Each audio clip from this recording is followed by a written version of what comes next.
allez en remplir pour tracer des lignes droites. Ce que vous faites, c'est qu'avec votre crayon, très rapidement, vous tracez des toutes petites lignes qui font à peu près la moitié de la taille de la feuille en diagonale, d'accord, et vous remplissez une feuille et vous remplissez la feuille là de lignes en diagonale. Autre chose également, c'est qu'au bout d'un moment, quand vous allez partir du point de départ comme vous le faites naturellement et d'observer votre point d'arrivée comme je vous le montre sur la feuille, ce que vous allez faire, c'est que vous allez dessiner deux points. Le point, celui qui sera le point de départ, et à côté, un peu plus loin, à 10 cm plus loin, ou 7, vous tracez le point d'arrivée, d'accord? Vous observez le point d'arrivée et vous partez, vous placez votre mine sur le point de départ. Vous observez le point d'arrivée, la mine sur le point de départ. Vous observez le point d'arrivée, la mine sur le point de départ. Je répète, vous observez le point d'arrivée, la mine du crayon sur le point de départ et vous tracez votre ligne. Et de cette manière, votre main se redirigera directement vers le point d'arrivée. Ok? Très bon exercice. Par la suite, et des lignes horizontales. Plutôt, vous tracez des segments et des lignes horizontales. Ok? Et ensuite, vous tracez des lignes verticales. Vous remplissez des feuilles de cette manière.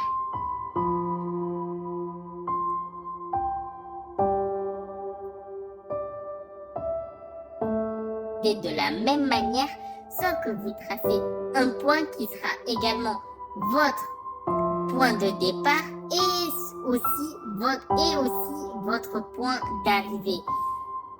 Vous ne lâchez pas des yeux votre point de départ et votre point d'arrivée et vous tracez des cercles. Ok? Vous tracez des cercles mais aussi des ellipses. Une ellipse, c'est un cercle mais en perspective. Si votre point d'arrivée tient également votre point de départ. D'accord? Donc, dans ce cercle et cette ellipse que je viens de dessiner, vous voyez que je réussis tous mes points d'arrivée. Parce que je ne lâche pas, je ne quitte pas des yeux mon point d'arrivée. Ok? C'est ce que vous devez faire. Donc, ces deux mêmes points sont identiques. Ok? Ayez bien les yeux fixés sur votre point d'arrivée tout en gardant en tête que c'est aussi le point de départ, comme vous pouvez le faire avec les cercles, mais également avec les ellipses. Remplissez des feuilles de cette manière-là. Apprenez à créer des cercles et des ellipses de toute taille. N'hésitez pas, allez-y, ça va également vous permettre de travailler votre poignet, de chauffer votre poignet pour vos futurs dessins et les rendre un peu plus dynamiques.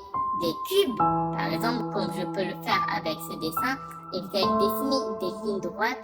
Bien sûr, ne prenez pas en compte l'aspect perspective, ça on le verra plus tard dans d'autres vidéos. Mais ce que vous allez faire, c'est juste observer et essayer de dessiner ce cube-là tout en observant l'axe de direction des lignes.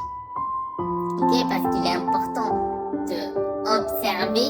L'une des choses les plus importantes dans le dessin, si ce n'est la plus importante, c'est l'observation. Donc, essayez de respecter l'axe d'orientation de chaque segment que vous allez dessiner. D'accord? Là, vous allez structurer une forme en 3D ou des formes en 3D en fonction de si vous dessinez un ou plusieurs objets. D'accord? Le but, c'est d'avoir les différents plans. Comme vous pouvez le voir, je place le plan de face, le plan haut et le plan de côté. D'accord? Parce que le cerveau comprend beaucoup plus facilement les formes simples. Le but est de comprendre vraiment les différents plans.